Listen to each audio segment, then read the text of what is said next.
Saya adalah guru Tuling. Hari ini kita akan membahas struktur dan fungsi tubuh.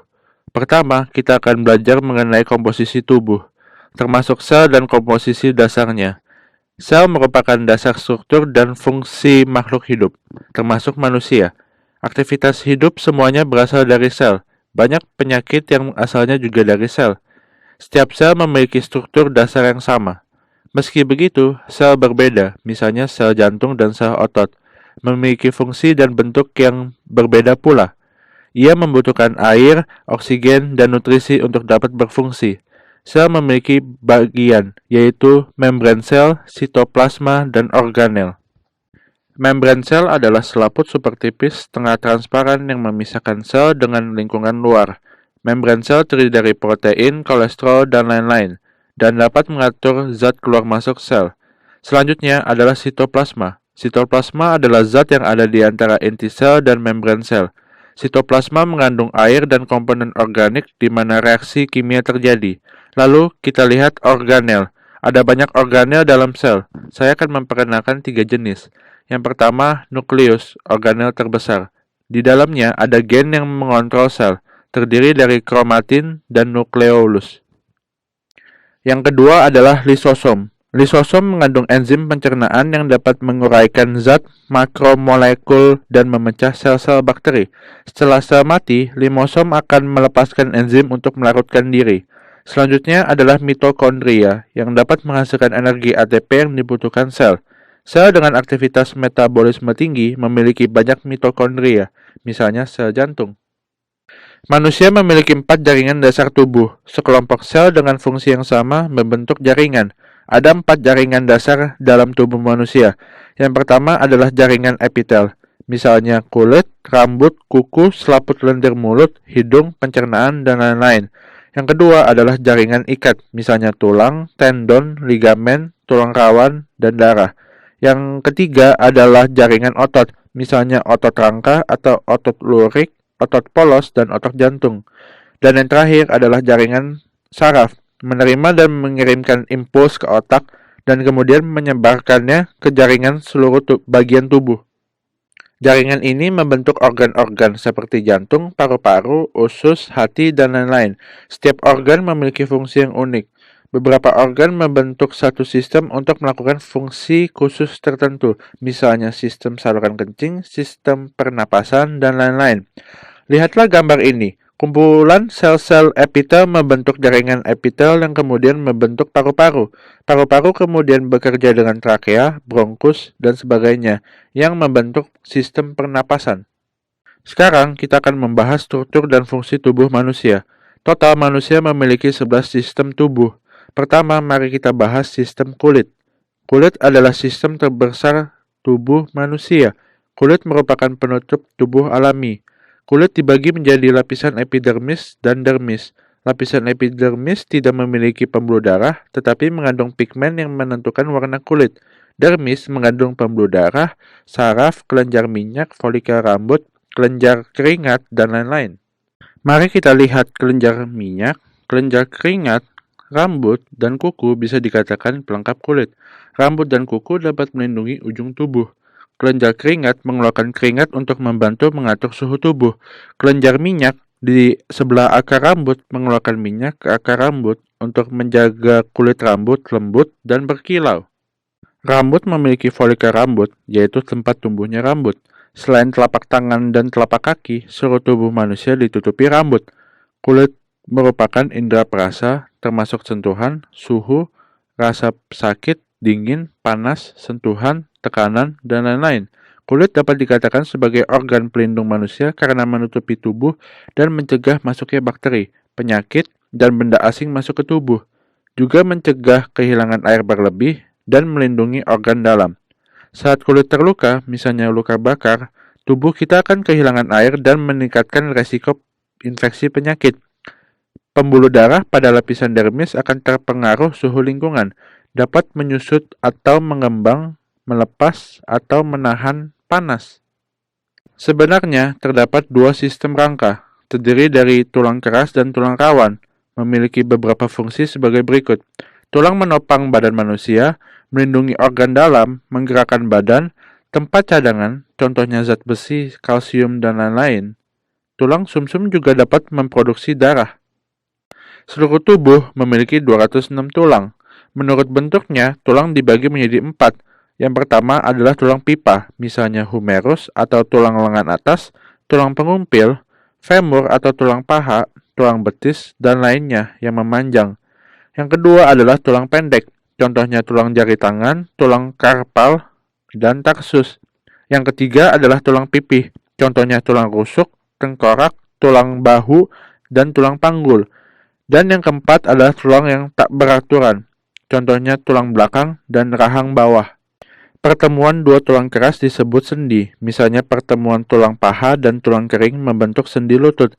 Di tengah-tengah persendian lutut, ada tulang rawan yang berfungsi sebagai bantalan untuk menghindari gesekan antara dua ujung tulang keras. Di luar persendian terdapat kapsul sendi. Di dalam kapsul sendi terdapat membran sinovial yang menghasilkan cairan sinovial. Cairan ini berfungsi sebagai nutrisi sendi. Di luar persendian juga terdapat ligamen yang mengikat sambungan antar tulang. Struktur sendi secara langsung mempengaruhi fungsinya. Beberapa sendi sama sekali tidak bisa bergerak sehingga tidak stabil. Sendi lainnya dapat bergerak sampai batas tertentu. Semakin longgar sendi, semakin besar pula rentang gerakannya, tetapi resiko dislokasi semakin besar. Berdasarkan penggerakannya, sendi dibagi menjadi 3. Yang pertama adalah sendi mati, misalnya tengkorak.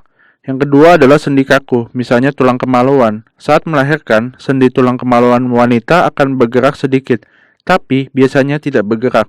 Selanjutnya adalah sendi gerak, contohnya sendi bahu dan pinggul atau sendi peluru. Juga ada sendi engsel, contohnya sendi lutut dan sendi jari. 3. Sistem otot. 40-50% dari berat tubuh manusia terdiri dari jaringan otot yang terbentuk dari sel-sel khusus. Tubuh manusia memiliki lebih dari 500 otot. Otot memiliki 3 fungsi, yaitu fungsi gerak, pembangkit panas tubuh, dan mempertahankan postur. Kita lihat, fungsi gerak misalnya jalan kaki, detak jantung, gerakan peristaltik, dan kontraksi kandung kemih. Selanjutnya, mempertahankan postur. Kontraksi otot dapat menjaga tubuh dalam posisi tetap, seperti berdiri dan duduk. Dan yang terakhir, pembangkit panas tubuh. Ketika otot berkontraksi, otot perlu membakar makanan untuk mendapatkan energi, serta melepaskan panas untuk mempertahankan suhu tubuh. Semakin besar jumlah aktivitas otot, semakin banyak panas yang dihasilkan dalam tubuh. Berdasarkan fungsi dan karakteristiknya, otot dibagi menjadi 3. Ada otot rangka, otot polos, dan otot jantung. Otot yang melekat pada tulang adalah otot rangka. Ia memiliki garis-garis horizontal dan banyak inti. Disebut juga dengan otot lurik. Contohnya ada otot dada atau pectoralis minor dan pectoralis mayor, otot perut. Lengan juga memiliki otot bicep, tricep, deltoid, otot siku lengan bawah. Bagian tubuh bawah memiliki otot quadriceps paha dan bicep femoris. Betis belakang memiliki otot soleus dan otot gastrocnemius. Otot polos tidak dapat dikendalikan oleh kehendak manusia atau aktivitas otot tak sadar, seperti lambung, usus, pembuluh darah, dan organ lainnya. Strukturnya polos, punya satu inti, dan serat-serat otot berbentuk gelendong. Otot jantung membentuk dinding jantung. Ia memiliki garis-garis yang mirip dengan otot lurik, tapi termasuk otot tak sadar. Dalam kondisi normal, jaringan miokard berkontraksi dan rileks secara terus-menerus dan teratur, sekitar 72 kali per menit. Dalam proses penuaan, kekuatan massa otot dan jumlah sel otot akan berkurang, lalu digantikan oleh jaringan ikat fibrosa. Selain itu, elastisitas ligamen, tendon, dan kausan sendi juga berkurang. Sendi mulai bergesekan dan aus. Perubahan di atas dapat menyebabkan rasa sakit, gangguan mobilitas, kurangnya kemampuan merawat diri, dan masalah lainnya, serta meningkatnya resiko jatuh. Setiap tahun, banyak lansia yang jatuh dan sekitar 2% dari mereka dirawat di rumah sakit dan bahkan meninggal. Orang lanjut usia yang jatuh berulang kali cenderung memiliki siklus sindrom disuse. Karena takut jatuh, lansia mengurangi aktivitasnya, sehingga otot dan persendian kehilangan kekuatannya dan menjadi lemah. Penelitian telah menemukan bahwa olahraga aktif teratur dan latihan kekuatan otot dapat mencegah degenerasi sistem otot. Yang keempat adalah sistem saraf. Sistem saraf mengontrol dan mengkoordinasikan semua aktivitas tubuh serta menghasilkan hormon. Pasien yang mengalami penyakit saraf membutuhkan perawatan khusus. Perawatan harus dilakukan secara hati-hati di bawah pembimbingan dan izin. Struktur sistem saraf lebih kompleks, terbentuk dari dua sel utama. Yang pertama adalah sel glia, yang kedua adalah neuron. Sel glia berfungsi untuk mendukung nutrisi dan melindungi saraf. Jumlahnya 10 kali lipat dari neuron. Ia dapat menutrisi neuron. Beberapa tumor ganas juga berasal dari sini. Yang kedua adalah neuron. Sel saraf juga dikenal sebagai neuron. Adalah dasar dari sistem saraf yang bertanggung jawab untuk mengirimkan dan menerima impuls saraf. Neuron memiliki 3 bagian, yaitu badan sel, dendrit, dan akson. Badan sel memiliki inti sel atau nukleus. Nukleus ini juga mempunyai nukleolus, serta badan sel yang tersebar pada sitoplasma. Ini merupakan karakteristik sel saraf. Yang kedua adalah dendrit. Suatu neuron biasanya mengandung beberapa dendrit, berguna untuk mentransmisikan impuls saraf ke badan sel, baru ditransmisikan ke bawah lagi. Yang ketiga adalah akson. Suatu neuron biasanya hanya berisi satu akson.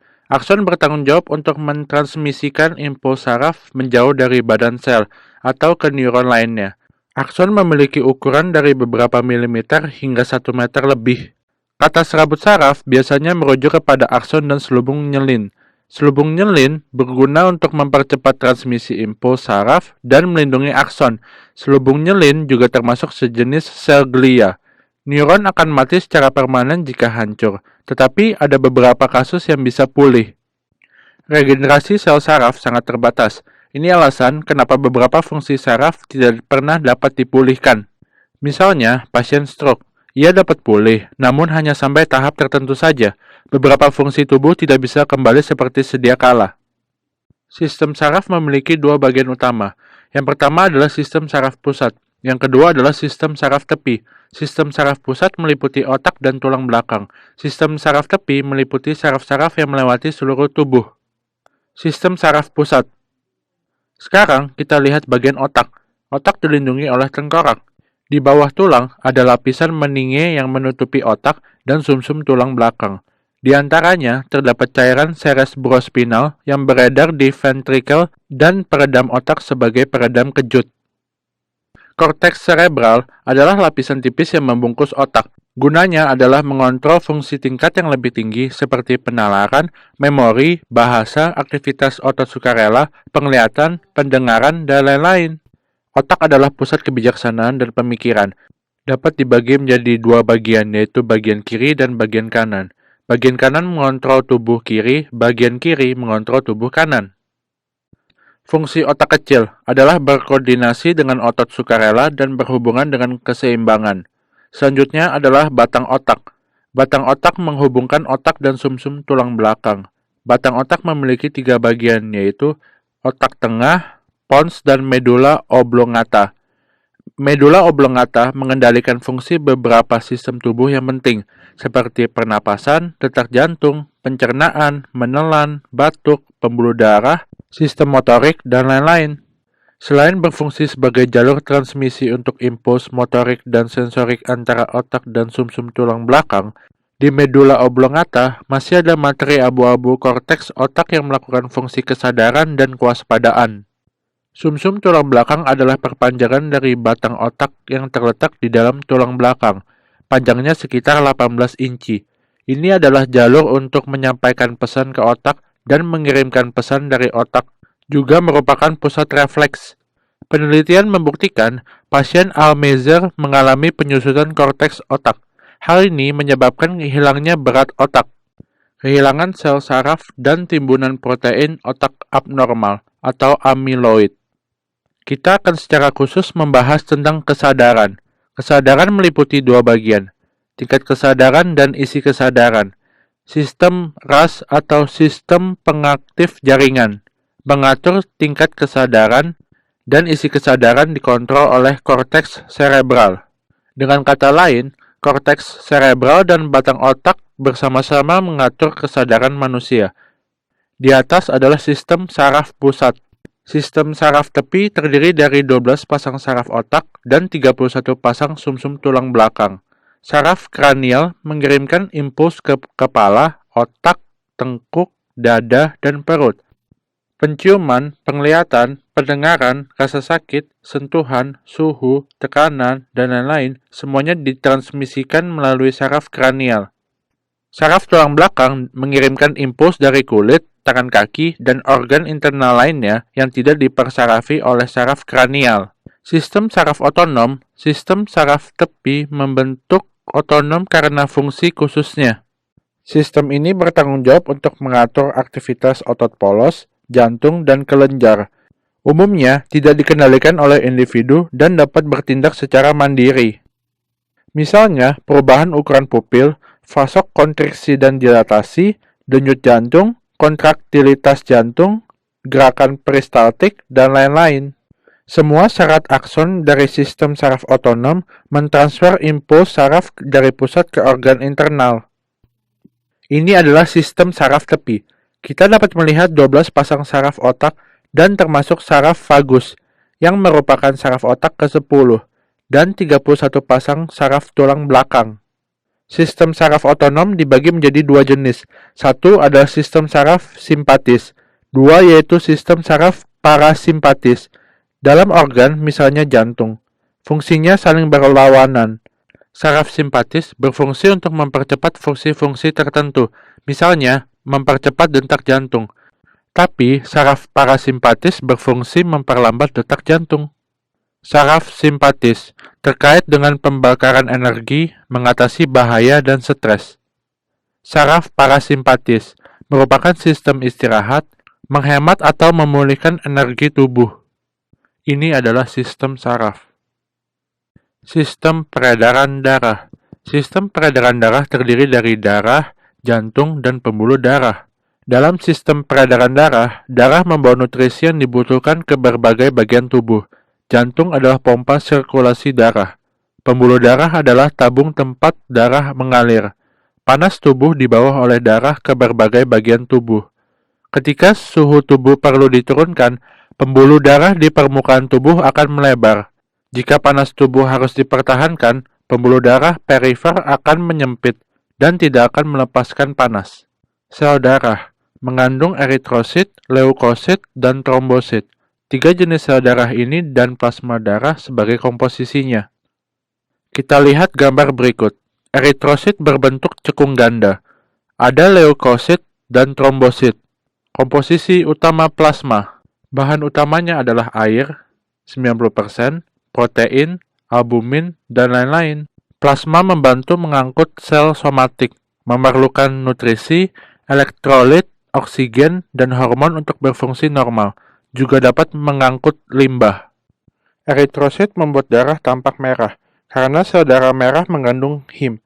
Saat him bergabung dengan oksigen dan diangkat ke sel-sel tubuh, maka warna darah merah berubah menjadi warna merah cerah. Darah ini bersirkulasi dalam tubuh. Lalu, oksigen dilepaskan ke jaringan-jaringan tubuh. Untuk digunakan oleh jaringan tubuh, oksigen akan melewati membran sel sebelum diserap.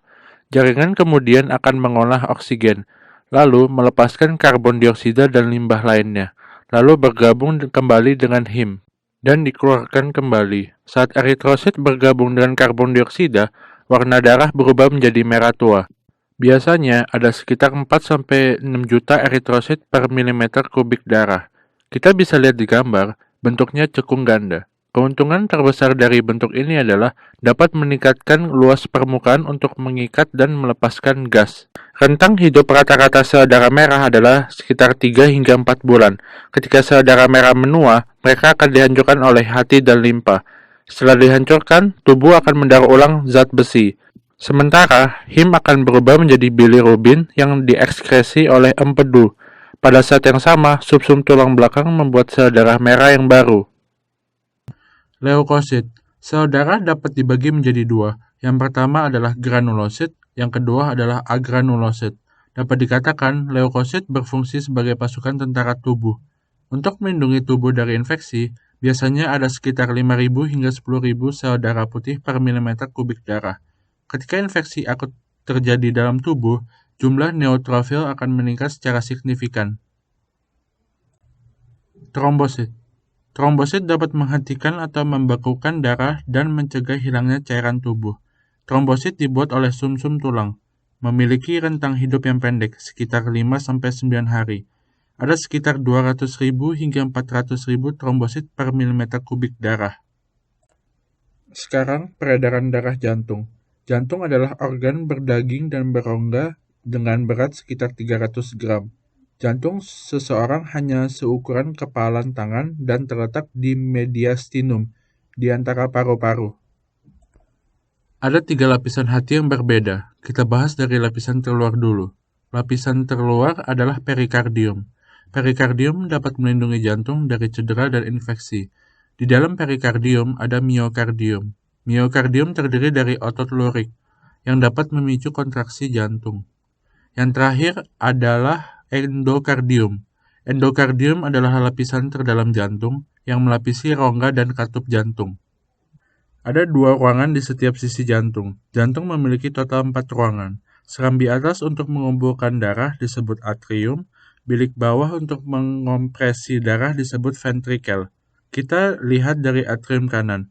Atrium kanan menerima darah berkarbon dioksida dari pembuluh balik besar bawah dan kemudian mengalir ke ventrikel kanan melalui katup trikuspid. Ventrikel kanan menerima darah dari atrium kanan dan kompres darah melewati arteri pulmonalis ke paru-paru untuk menukar karbon dioksida dengan oksigen. Setelah pertukaran berhasil, darah berubah menjadi oksigen. Darah melalui 4 vena paru-paru untuk mengalirkan darah beroksigen ke atrium kiri. Atrium kiri kemudian mengalirkan darah ke ventrikel kiri melalui katup mitral. Ventrikel kiri memompa dan mengalirkan darah ke seluruh tubuh melalui aorta untuk digunakan jaringan tubuh. Otot ventrikel kiri adalah yang terbanyak dan paling tebal.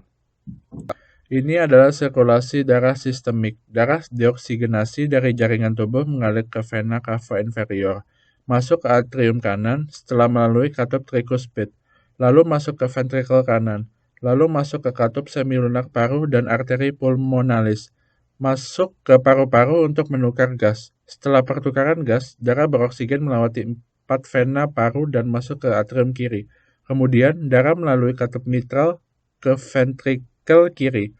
Saat ventrikel kiri menyusut, katup semilunar aorta terbuka. Dari aorta, darah beroksigen dialirkan ke seluruh tubuh. Fungsi jantung dapat dibagi menjadi 2 tahap. Yang pertama adalah sistolik, yang kedua adalah diastolik. Sistolik, miokard menyusut dan memompa darah ke arteri pulmonalis dan aorta, atau dari paru-paru ke seluruh tubuh. Diastolik, serat miokard memanjang dan darah mengisi ventrikel dari atrium. Jantung tidak akan berhenti berkontraksi. Ketika jantung tidak dapat mengompresi darah yang cukup untuk memenuhi kebutuhan tubuh, itu berarti gagal jantung telah terjadi. Ada berbagai jenis pembuluh darah seperti arteri, vena, dan kapiler. Arteri adalah pembuluh darah berdinding tebal, mengirim darah menjauhi jantung kecuali arteri pulmonalis. Darah arteri kaya akan oksigen. Aorta adalah arteri terbesar dalam tubuh yang mengirimkan keluar dari ventrikel kecil, dan kemudian bercabang menjadi beberapa arteri kecil untuk membawa darah ke setiap bagian tubuh. Arteri bercabang menjadi arteri yang lebih kecil di dalam jaringan. Cabang terkecil disebut arteriole. Jaringan elastis dan otot polos vena lebih sedikit dari arteri.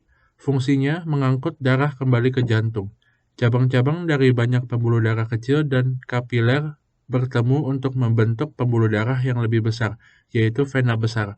Akhirnya, darah yang bergabung ke vena cava superior dan inferior mengalir ke jantung kanan. Vena cava inferior menerima darah dari badan dan kedua kaki. Vena cava superior menerima darah dari kepala dan kedua tangan. Darah vena tampak merah gelap karena sejumlah kecil oksigen dan sejumlah besar karbon dioksida. Terakhir adalah kapiler. Pembuluh darah kapiler amatlah tipis. Ia yang menghubungkan arteri dan vena untuk melengkapi sirkuit aliran darah. Makanan, oksigen, dan zat-zat lainnya diangkut oleh arteriol ke kapiler, melewati dinding kapiler untuk mencapai sel-sel jaringan. Jadi, kita bilang warna membrannya adalah semi-permeable atau setengah transparan. Hasil metabolisme sel, seperti karbon dioksida, dikumpulkan dalam vena dan dikirim kembali ke jantung. Sekarang kita akan membahas tentang sirkulasi koroner. Otot jantung bekerja sangat keras sehingga membutuhkan oksigen dan gizi yang melimpah untuk bermetabolisme.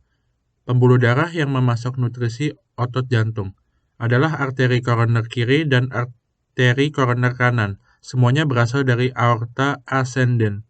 Kebanyakan penyakit jantung disebabkan oleh sumbatan atau rusaknya arteri koroner, sehingga menyebabkan otot jantung kekurangan oksigen. Nyeri dada dan serangan jantung adalah salah satu gejala jaringan tubuh kekurangan oksigen atau hipoaksia. Gejalanya terutama nyeri dada dan dada sakit. Ini adalah gambar jantung. Ada arteri koroner. Sekarang kita lihat bagian akar aorta. Arteri koroner kanan berasal dari aorta. Akar arteri koroner kiri ditutupi oleh arteri pulmonalis. Di bawah arteri koroner ada arteri anterior.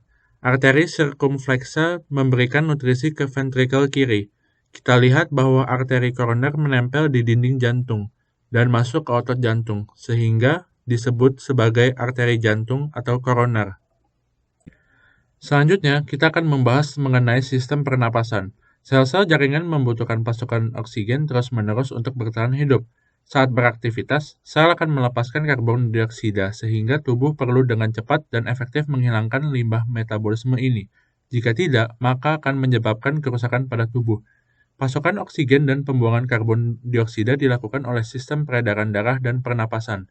Secara bersama-sama, proses memasok oksigen ke sel-sel tubuh dan menghilangkan karbon dioksida dari sel-sel disebut respirasi, termasuk inhalasi atau mengambil nafas, dan eksalasi atau membuang napas.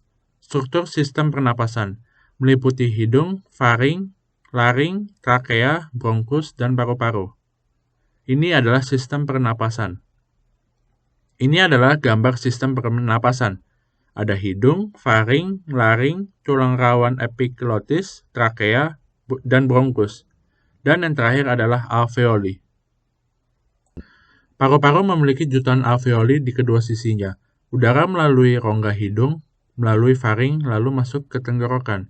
Tenggorokan berbentuk tabung dan merupakan saluran untuk makanan dan udara. Ada sebuah tulang rawan epiglotis, gunanya adalah sebagai penutup saluran pernapasan saat menelan, mencegah makanan salah masuk ke saluran pernapasan. Saat menghirup udara, tulang rawan epiglotis akan terbuka kembali dan udara masuk dari tenggorokan. Dari bagian bawah laring tersambung dengan trakea. Ujung trakea terbagi menjadi dua, yaitu bronkus kiri dan kanan. Setelah bronkus di kedua sisi memasuki paru-paru, bronkus bercabang menjadi lebih banyak dan disebut bronkiolus. Kemudian bronkiolus bercabang lagi, membentuk alveoli, dengan lapisan sel tunggal di ujungnya. Alveoli disuplai dengan darah oleh pembuluh kapiler dan terjadi pertukaran gas di sana. Paru-paru menyerupai spons. Di dalamnya ada alveoli, pembuluh darah, dan saraf. Paru kanan mempunyai 3 lobus atau bagian, dan paru kiri mempunyai 2 lobus. Ada selaput pleura di setiap sisi paru-paru. Selaput pleura terdiri dari 2 selaput tipis. 2 lapisan tersebut mengeluarkan cairan pleura, di antaranya sebagai pelumas. Saat bernapas, cairan pleura berfungsi sebagai pelumas. Paru-paru dilindungi oleh tulang rangka, termasuk tulang rusuk, tulang dada, dan tulang belakang.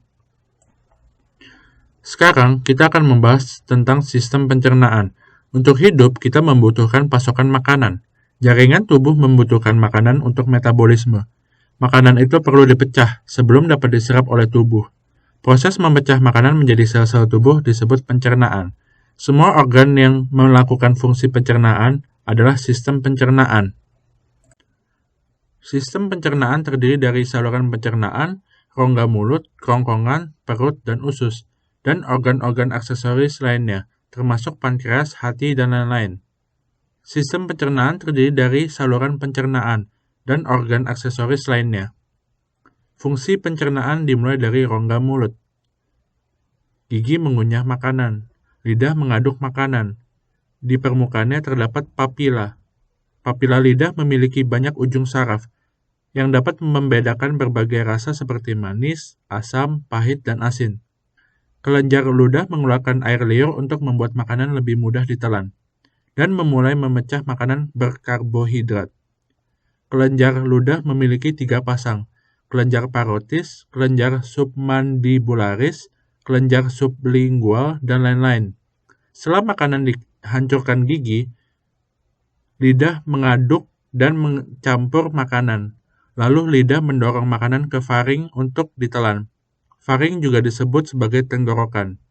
Otot faring berkontraksi dan mendorong makanan ke kerongkongan.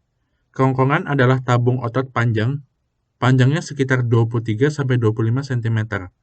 Kerongkongan melewati diafragma dan mencapai rongga perut. Pergerakan makanan di sepanjang saluran pencernaan disebut gerakan peristaltik.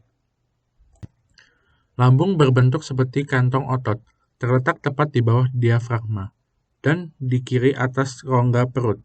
Kontraksi yang kuat dari otot-otot lambung dapat menggiling makanan menjadi lebih kecil. Lambung dapat dibagi menjadi 4 area, kardia, fundus, tubuh lambung, dan pilorus. Kardia terhubung dengan kerongkongan. Bagian bundar di kiri atas kardia adalah fundus lambung. Badan lambung menempati sebagian lambung, dan dapat menyimpan makanan.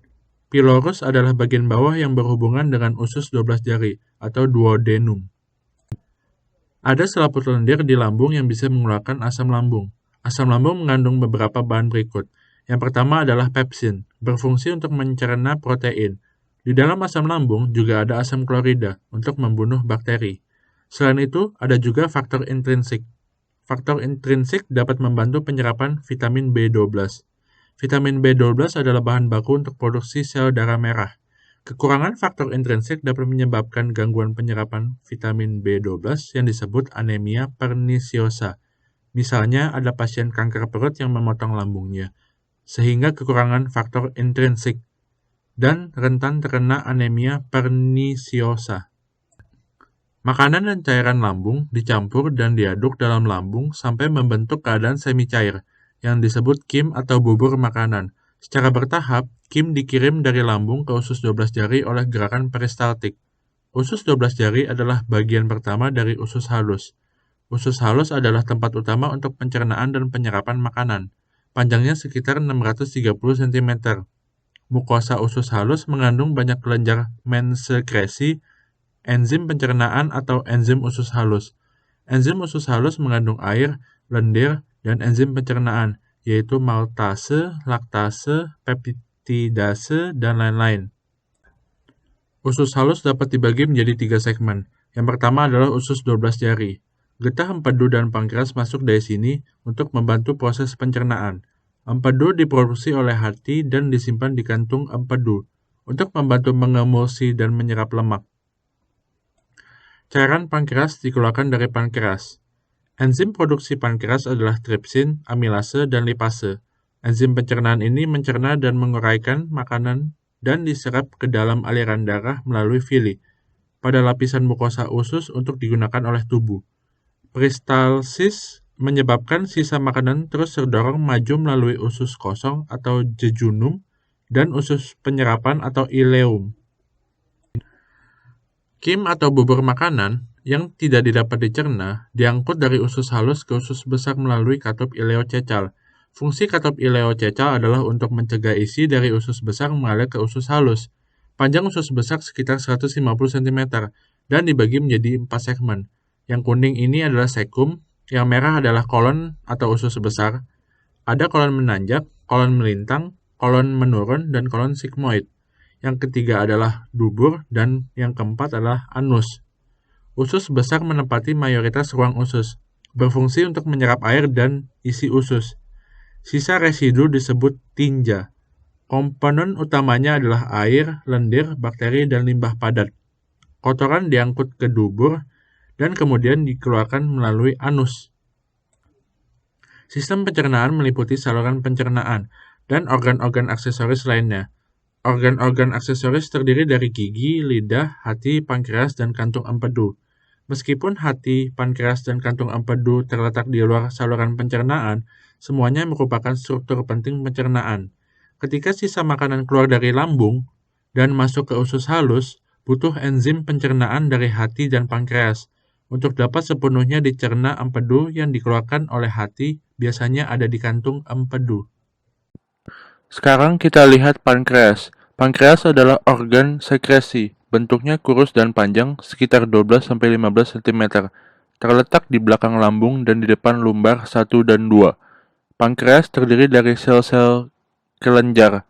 Ia memiliki fungsi sekresi endokrin dan eksokrin. 1% adalah sekresi insulin oleh kelenjar endokrin dan 99% lainnya sebagai kelenjar eksokrin. Mengeluarkan enzim pencernaan. Enzim yang dihasilkan pankreas adalah tripsin, amilase, dan lipase. Enzim ini sangat penting untuk pencernaan di usus halus, seperti mencerna protein, lemak, dan zat-zat lainnya yang kita makan sebelumnya. Sekarang yang kita lihat adalah hati. Hati adalah kelenjar terbesar dalam tubuh manusia.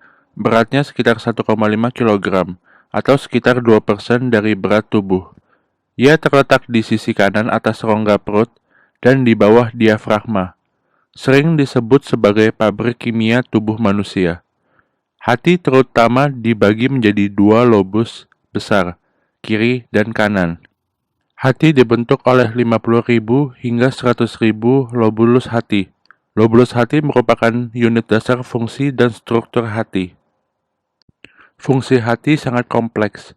Hati adalah organ vital hidup.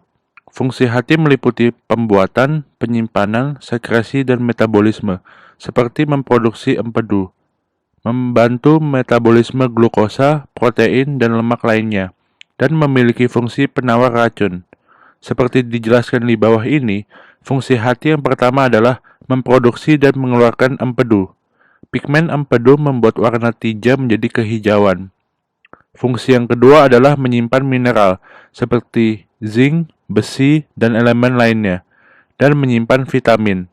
Misalnya vitamin yang larut dalam air, yaitu vitamin B12, dan vitamin yang larut dalam lemak, seperti vitamin A, D, dan lain-lain.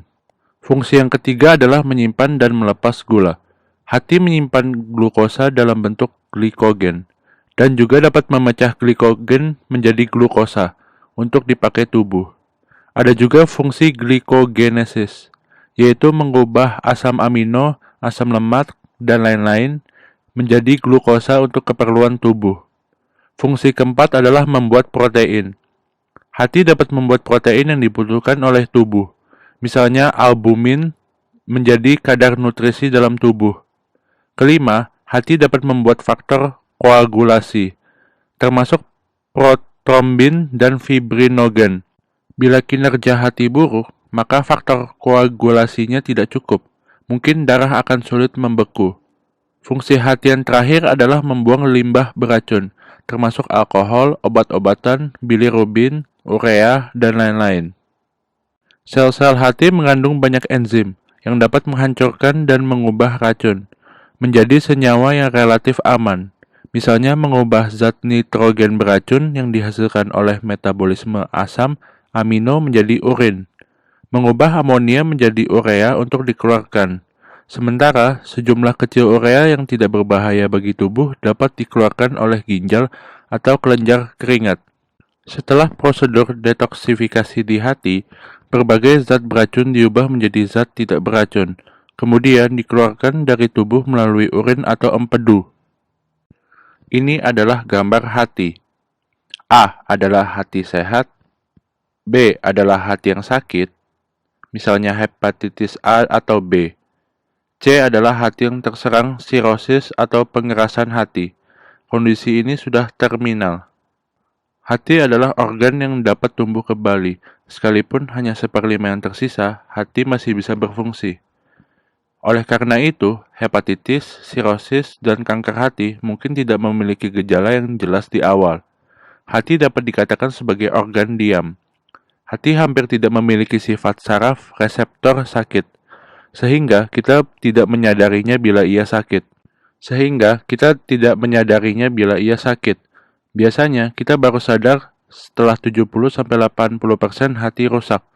Pada saat ini, penyakit hati mungkin sudah sangat serius, dan peluang emas untuk perawatan telah terlewatkan. Hati memiliki beban kerja yang berat, sehingga perlu diperlakukan dengan baik dengan mengurangi bebannya. Apapun yang meningkatkan beban kerja hati dihindari. Bagaimana menyayangi hatimu? Yang pertama, jangan terlalu banyak bekerja atau begadang. Jika kamu terlalu lelah, hati ikut bekerja keras. Yang kedua, hindari makan makanan tidak segar, acar, makanan kaleng, mie instan, dan lain-lain. Yang ketiga, hindari alkohol dan merokok, karena alkohol akan dicerna di hati. Yang keempat, jangan minum obat yang tidak perlu dalam jangka panjang. Jangan minum obat tonik hati sembarangan, karena obat-obatan ini akan melalui metabolisme hati. Yang keenam, selalu menjaga suasana hati yang santai. Ada yang bilang, jika hati baik, kehidupan akan berwarna-warni. Jika hati buruk, maka kehidupan hanya akan ada hitam dan putih. Membahas soal empedu dan kantung empedu. Komponen utama empedu adalah air, garam empedu, kolesterol, bilirubin, dan lain-lain. Empedu berwarna coklat kekuningan. Bilirubin adalah limbah sel darah merah yang telah mati. Sebagian besar bilirubin dibuang ke usus melalui saluran empedu. Jika bilirubin terakumulasi dalam darah, kulit dan putih mata akan menguning. Kondisi ini disebut sakit kuning. Misalnya, sumbatan saluran empedu, atau anemia dengan kerusakan eutrosit berlebihan, juga dapat menyebabkan sakit kuning. Fungsi utama kantung empedu adalah menyimpan dan mengonsentrasi getah empedu. Kantung empedu berbentuk buah pir, karena hati terus memproduksi getah empedu. Kelebihan cairan disimpan ke kantung empedu untuk cadangan. Selanjutnya adalah sistem kemih. Sistem kemih, pencernaan, kulit, dan sistem pernapasan merupakan 4 jalur ekskresi tubuh. Sama seperti namanya kemih, menunjukkan bahwa sistem ini berfungsi untuk memproduksi urin dan mengeluarkannya dari tubuh. Oleh karena itu, fungsi sistem kemih adalah membuang limbah dari darah untuk menjaga keseimbangan air dan elektrolit dalam tubuh. Ginjal masih dapat mengeluarkan eritropoietin untuk meningkatkan produksi eutrosit dan mengeluarkan renin untuk mengatur tekanan darah dan membantu menjaga keseimbangan pH dalam tubuh. Dari fungsi ginjal, kita dapat memahami pasien uremia atau keracunan kencing, juga mengalami anemia dan hipertensi. Sekarang kita lihat gambar sistem kemih. Sistem kemih terdiri dari organ-organ berikut: ginjal, kanan dan kiri, ureter, 2 jalur ureter, kandung kemih, dan uretera. Ini adalah sistem kemih perempuan. Uretra wanita relatif pendek, hanya sekitar 3,8 cm, sehingga lebih rentan terhadap infeksi. Ginjal terlihat seperti kacang pinus, satu di kiri dan kanan, terletak di atas pinggang, di bawah diafragma, berdekatan dengan otot punggung. Ginjal terletak di kedua sisi tulang belakang. Ginjal kanan posisinya lebih rendah dari ginjal kiri, karena di atasnya ada hati. Setiap ginjal terdiri dari sekitar 1 juta nefron kecil. Nefron adalah unit fungsional dasar ginjal. Di dekat bagian luar ginjal adalah korteks. Korteks adalah tempat air seni dibuat. Bagian dalam ginjal ada sumsum ginjal. Sumsum ginjal merupakan serangkaian tabung yang mengalirkan urin yang difilter oleh korteks ke renal pelvis. Kemudian renal pelvis menerima urin dan melepasnya ke ureter. Barusan kita sudah bahas setiap ginjal terdiri dari sekitar 1 juta nefron kecil. Kita dapat melihat di sini ada glomerulus, ada capsula Bowman, ada tubulus proximal, tubulus distal, tubulus collectivus. Yang di bawah ini adalah sumsum ginjal. Nefron terdiri dari tubulus ginjal yang ramping dan melengkung. Satu ujung tubulus ginjal terhubung ke kapsula Bowman. Kapsula Bowman mengelilingi glomerulus. Glomerulus adalah pembuluh kapiler yang menyaring darah. Cairan yang disaring mengalir ke kapsul Bowman dan kemudian mengalir melalui sistem tubulus ginjal. Tubulus ginjal akan menyerap kembali zat-zat dan sebagian besar air yang diperlukan tubuh. Zat-zat yang tidak diperlukan akan dibuang melalui urin. Urin mengalir melalui tubulus ginjal dan sampai ke tubulus collectivus. Akhirnya, urin terkumpul di renal pelvis. Renal pelvis terhubung dengan ureter. Ureter terhubung dengan renal pelvis untuk mengangkut urin ke kandung kemih. Panjang ureter sekitar 25 hingga 30 cm. Urin mengalir dari ureter ke kandung kemih. Kandung kemih adalah organ berotot berongga yang terletak di rongga panggul setelah tulang kemaluan. Bentuk kandung kemih bisa berubah, menyesuaikan jumlah urin di dalamnya. Saat tidak ada urin, bentuknya rata. Ketika urin banyak, ia mengambil bentuk bulat atau pir dan naik ke rongga perut. Ketika urin menumpuk di kandung kemih, kita dapat memegang bagian bawah perut dan merasakan kandung kemih yang berbentuk bulat. Umumnya, urin akan tersimpan di kandung kemih sampai 250 ml hingga kita kebelet ingin ke toilet. Uretra sampai kandung kemih merupakan saluran kencing yang mengarah ke luar tubuh. Panjang uretra wanita hanya sekitar 3,8 cm. Bukaan keluar disebut lubang uretra, terletak di antara klitoris dan lubang vagina. Jadi, saat memasang kateter, kita harus tahu di mana lubang uretra pasien. Uretra pria lebih panjang, yaitu sekitar 20 cm, dan dibagi menjadi 3 bagian, prostat, pars membranosa, dan pars carnevosa. Selain untuk kencing, sperma juga keluar dari sini. Selanjutnya adalah sistem reproduksi. Organ reproduksi memiliki fungsi sebagai berikut. Memproduksi sel reproduksi, yaitu sperma dan sel telur, dan memproduksi hormon. Pria menghasilkan testosteron, wanita menghasilkan estrogen dan progesteron. Ini adalah gambar sistem reproduksi pria dari samping. Ada biji peler, vesicula seminalis, prostat, epididymis, vas deferens, dan saluran ejakulasi, uretra, skrotum, penis, dan lain-lain. Saat masih embrio, testis terletak di atas dinding perut. Setelah lahir, baru turun ke skrotum. Testis memproduksi sperma dan testosteron untuk perkembangan serta kematangan karakteristik seksual sekunder pria. Selanjutnya, kita akan membahas prostat. Prostat mengeluarkan sedikit cairan asam dan bercampur dengan semen untuk membantu pergerakan sperma. Letak prostat persis di bawah kandung kemih, di depan dubur, setelah tulang kemaluan, di sekitar uretra.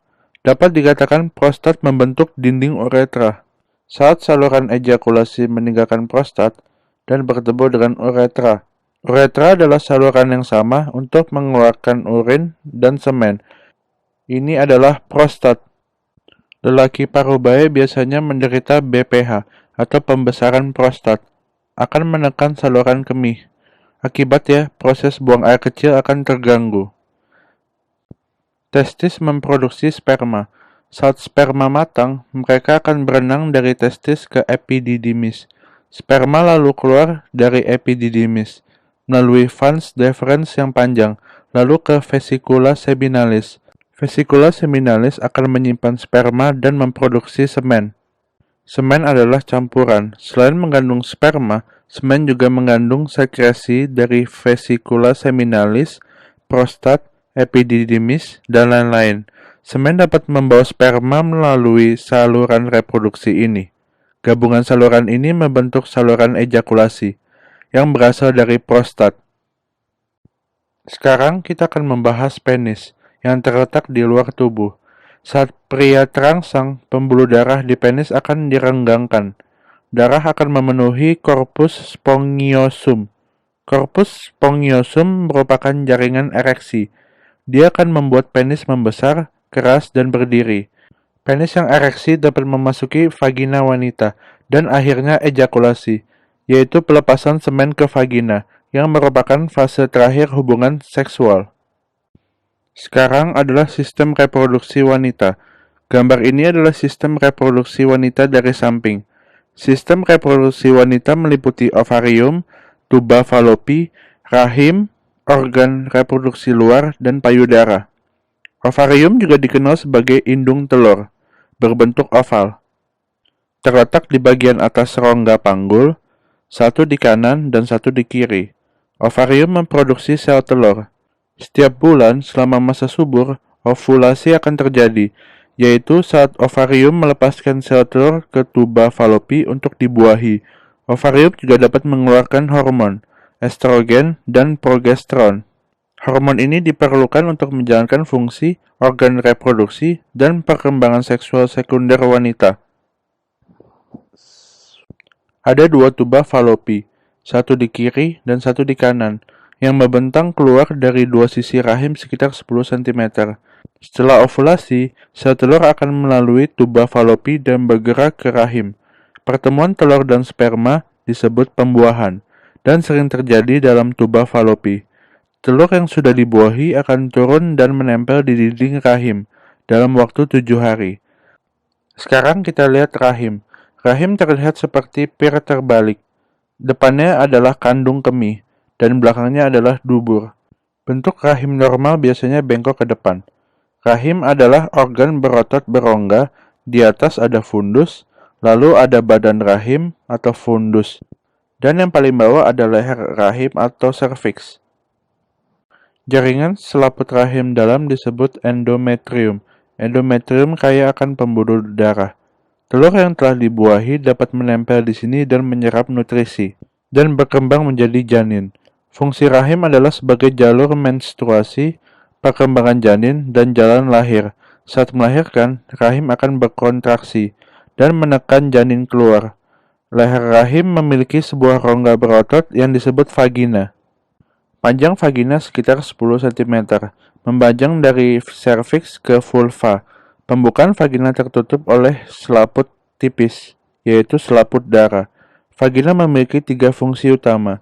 Yang pertama sebagai saluran menstruasi, yang kedua sebagai fungsi seksual, dan yang ketiga sebagai jalan lahir. Sistem reproduksi eksternal wanita disebut vulva, yang mencakup komponen-komponen berikut. Mons pubis. Mons pubis adalah lonjakan lemak di atas labia, yang terletak di atas tulang kemaluan. Rambut kemaluan akan tumbuh di mons pubis setelah wanita mengalami pubertas. Selanjutnya adalah labia mayora dan labia minora. Ia adalah lipatan kulit di kedua sisi lubang vagina. Klitoris adalah tonjolan kecil di bagian atas labia minora. Saat terangsang, klitoris juga akan mengeras. Payudara juga dianggap sebagai bagian dari sistem reproduksi wanita karena dapat mengeluarkan ASI setelah melahirkan sebagai makanan bayi. Payudara terletak di dada depan dan terdiri dari jaringan kelenjar dan lemak. Sekarang mari kita bahas tentang menstruasi.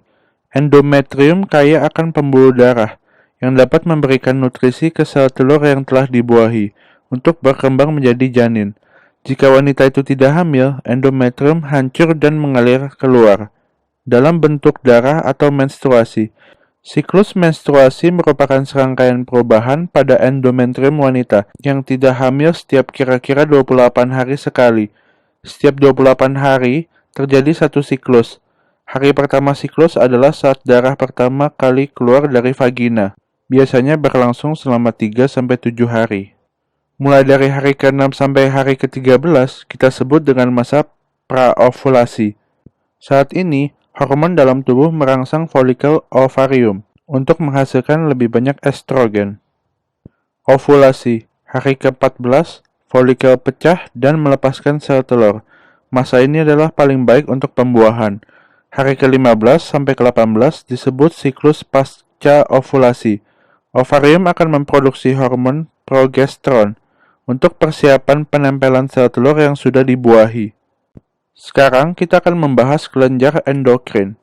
Sistem endokrin mencangkup beberapa unit kelenjar khusus yang dapat mengeluarkan hormon.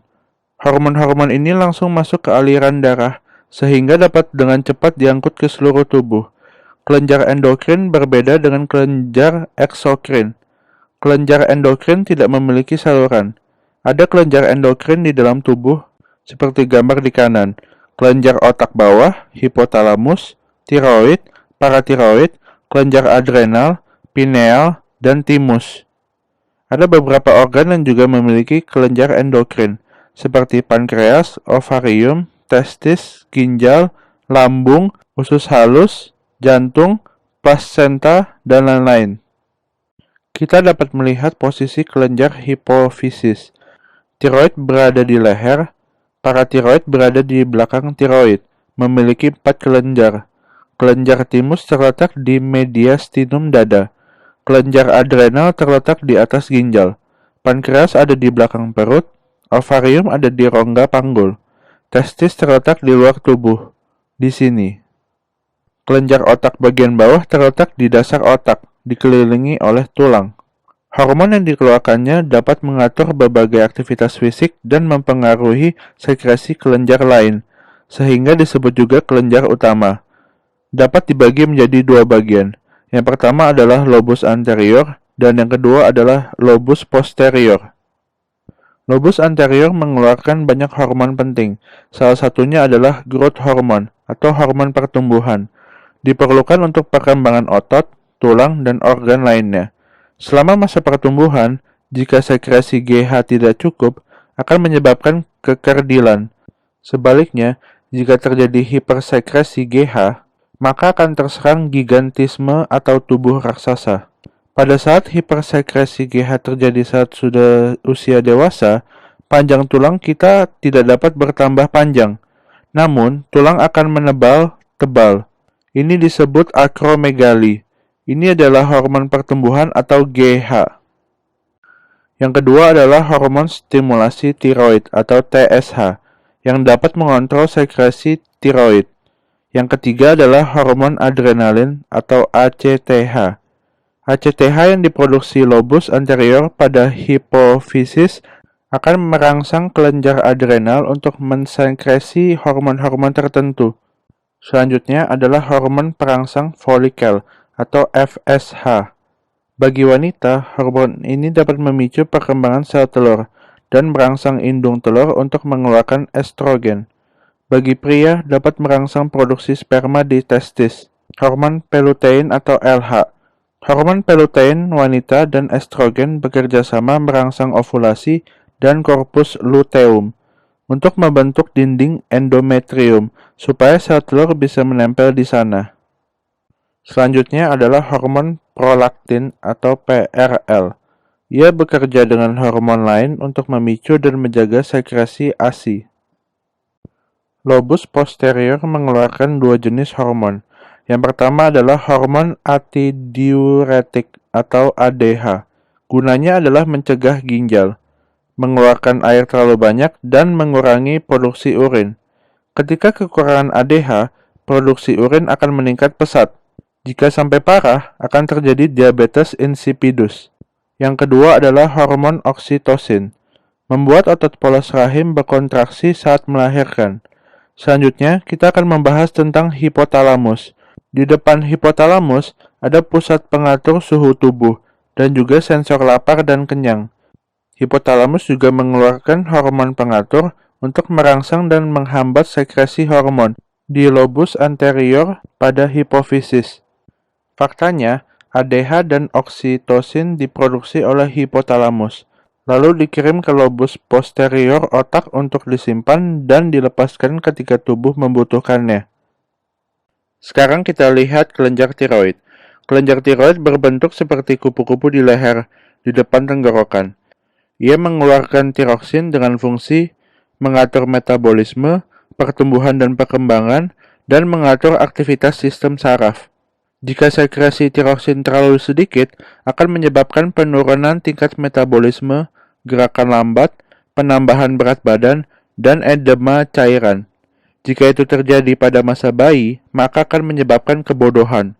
Jika terlalu banyak tiroksin dikeluarkan, dapat menyebabkan proptosis mata.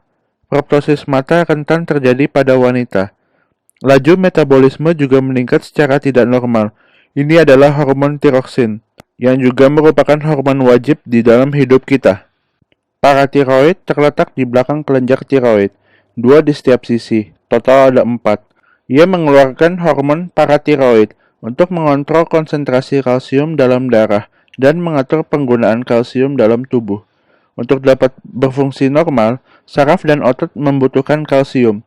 Bila paratiroid tidak cukup, akan menyebabkan tubuh kekurangan kalsium. sehingga menyebabkan kejang tonik. Bila tidak diobati, pasien bisa meninggal. Sekarang, kita akan membahas tentang kelenjar adrenal. Setiap orang memiliki dua kelenjar adrenal, satu di kanan dan satu di kiri atas ginjal. Kelenjar adrenal terdiri dari dua bagian, korteks luar dan medula dalam. Tiga hormon yang dikeluarkan oleh korteks adrenal, semuanya diperlukan untuk bertahan hidup. Yang pertama adalah kortisol. Fungsinya yaitu mengatur metabolisme karbohidrat dan membantu tubuh mengatasi situasi kritis, termasuk tekanan dan peradangan. Sekresi kortisol yang tidak cukup dapat menyebabkan penyakit Addison, hipoglikemia, dan lain-lain. Sekresi berlebihan menyebabkan sindrom Cushing. Gambar di sebelah ini merupakan sindrom Cushing.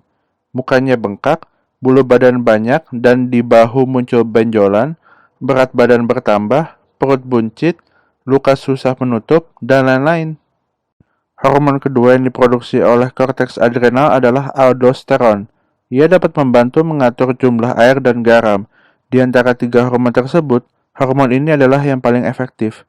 Ia dapat menahan ion natrium dan air dalam mantel sel. Korteks juga dapat mengeluarkan sejumlah kecil hormon seks, yaitu estrogen dan androgen. Selanjutnya adalah medula adrenal. Hormon yang dikeluarkan oleh medula adrenal sangat penting karena dapat mengatasi stres. Medula adrenal dapat mengeluarkan dua hormon, yaitu adrenalin dan hormon noradrenalin. Hormon ini menghasilkan efek antusiasme pada saraf yang dapat membantu tubuh melawan stres. Dalam keadaan darurat, hormon-hormon ini dapat merangsang tubuh untuk cepat menghasilkan energi dengan meningkatkan detak jantung, tekanan darah, dan kekuatan otot. Ini adalah fungsi medula adrenal. Sekarang kita bahas tentang pankreas. Pola Langerhans pada pankreas mengeluarkan insulin. Ketika gula darah tumbuh naik, sel pola Langerhans akan terangsang untuk mengeluarkan insulin. Setelah insulin memasuki darah, maka kemampuan sel untuk menyerap glukosa akan meningkat. Pola Langerhans seperti kunci yang bisa membuka pintu membran sel dan membiarkan glukosa masuk, sehingga kadar gula dalam darah menurun. Produksi insulin yang tidak cukup menyebabkan gula tidak dapat masuk ke dalam sel. Kadar gula darah pun naik. Kondisi ini disebut diabetes. Terakhir adalah sistem limpatik. Sistem limpatik terdiri dari limfosit, kelenjar getah bening, dan organ limpa. Misalnya amandel, timus, limpa, dan lain-lain. Sistem limfatik terdiri dari pembuluh limpatik dan cairan limpa. Sekarang kita melihat cairan limpatik, pembuluh limpatik, dan sirkulasi limpatik. Sebelumnya, kita akan membahas tentang peredaran darah. Darah mengalir dari arteri ke pembuluh kapiler, baru mengalir ke jaringan, lalu kembali ke vena untuk didaur ulang. Sebenarnya, hanya 99% dari darah yang kembali ke vena, dan 1% sisanya tetap di dalam jaringan. Di dalam jaringan, ada permeabilitas, dan pembuluh limpatik berdinding tipis yang dapat mendaur ulang 1% darah ini. Pembuluh limpatik menyebabkan cairan merembes ke vena dan masuk ke dalam sirkulasi darah. Cairan yang mengalir di pembuluh limpatik disebut getah bening. Pembuluh limpatik memiliki struktur yang mirip dengan pembuluh darah, tetapi memiliki dinding yang lebih tipis dan lebih banyak katup.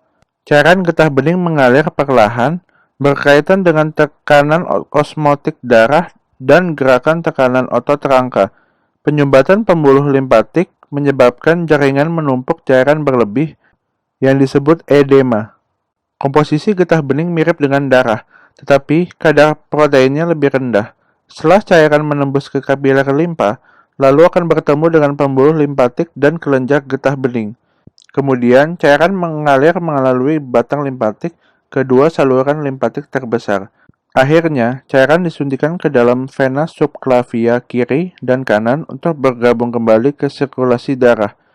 Thoracic duct adalah satu-satunya pembuluh limpatik yang dikenali dalam tubuh, mengumpulkan 3/4 cairan limpa di seluruh tubuh, terletak di sebelah aorta toraks. Sebagian besar limfosit ada di jaringan limpatik. Ia dapat bersirkulasi dalam pembuluh darah dan pembuluh limpatik. Sel-sel ini bukan fagositik dan hidup. Selama berbulan-bulan atau bertahun-tahun, sel limfosit dibagi menjadi dua, limfosit T dan limfosit B. Limfosit T dibuat oleh timus, dan limfosit B berasal dari sumsum tulang. Keduanya memiliki fungsi berbeda. Limfosit T berhubungan dengan alergi atau penolakan transplantasi organ. Fungsi utama sel B adalah untuk membuat antibodi melawan antigen dan membantu melindungi tubuh manusia dari infeksi. Selanjutnya adalah kelenjar getah bening. Kelenjar getah bening umumnya berbentuk kacang. Ukurannya bervariasi, paling besar 2,5 cm. Sebagian besar terletak di leher, ketiak, selangkangan, pembuluh darah besar, dan organ dalam, terutama selaput usus. Limfosit dibuat oleh kelenjar getah bening, timus, dan limpa. Ini diangkut melalui darah untuk beredar ke seluruh tubuh dan merupakan bagian dari sistem kekebalan tubuh. Amandel adalah organ limfatik sederhana yang terdiri dari banyak kelenjar getah bening. Terletak di bawah jaringan epitel di pintu masuk saluran pernapasan dan pencernaan. Amandel adalah pertahanan pertama untuk melindungi tubuh manusia dari infeksi bakteri. Ada 3 jenis amandel manusia, tonsil faringal, tonsil palatina, dan tonsil lingual. Timus. Timus terletak berpasangan di rongga mediastinum di belakang tulang dada, menyerupai sekelompok kelenjar getah bening. Timus membantu memproduksi limfosit T yang dapat secara langsung atau tidak menghasilkan zat untuk membunuh serangan mikroorganisme. Kelenjar timus tumbuh secara maksimal selama masa remaja, kemudian secara bertahap menyusut dan digantikan oleh lemak dan jaringan ikat. Fungsi membuat limfosit T lalu digantikan oleh sumsum tulang belakang. HIV menyerang tubuh manusia dan menghancurkan sel T penolong tubuh, sejenis limfosit T. Hal itu akan menggerus limfosit T, sehingga menurunkan kekebalan pasien dan menyebabkan infeksi oportunistik. Fungsi limpa. Selain menghancurkan sel darah merah dan trombosit yang sudah tua, ia juga dapat menghasilkan limfosit B. Limfosit B berfungsi untuk menghasilkan antibodi. Kita lihat, limpa berada di atas kiri perut. Limpa adalah organ limfatik terbesar di tubuh manusia. Bentuknya bintang lonjong. Tubuh manusia terdiri dari 11 sistem di atas. Masing-masing saling berhubungan dan saling mempengaruhi. Cedera atau penyakit salah satu organ atau sistem dapat menyebabkan efek berantai. Sebagai perawat, Anda harus memiliki pemahaman dasar tentang struktur dan fungsi tubuh manusia untuk membantu Anda melakukan pengamatan, laporan, dan catatan yang lebih tepat, sembari memberikan perawatan yang aman dan efektif. Terima kasih.